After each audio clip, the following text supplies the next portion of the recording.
আজকে আমরা জানব থ্যালাসেমিয়া সম্বন্ধে। হোয়াট ইজ থ্যালাসেমিয়া, থ্যালাসেমিয়া কি, থ্যালাসেমিয়া কয় প্রকার ও কি কি। থ্যালাসেমিয়া একটি জিন ঘটিত রোগ। এটি আসে বাচ্চার তার বাবা মার থেকে।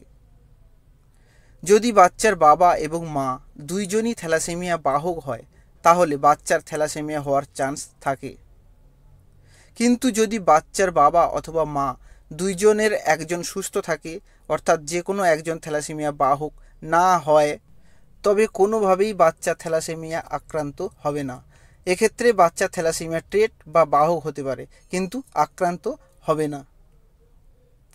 তাই বিয়ের আগে অবশ্যই পাত্র পাত্রীর ব্লাড টেস্ট করে জেনে নিন দুইজনই থ্যালাসেমিয়া বাহক কিনা। থ্যালাসেমিয়া সাধারণত 3 প্রকারের হয়। 1 নম্বর থ্যালাসেমিয়া মেজর, 2 নম্বর থ্যালাসেমিয়া মাইনর, 3 নম্বর ই বেটা থ্যালাসেমিয়া অর্থাৎ আলফা থ্যালাসেমিয়া। থ্যালাসেমিয়া মেজর এবং থ্যালাসেমিয়া মাইনরের মাঝামাঝি অবস্থান করে আলফা থ্যালাসেমিয়া।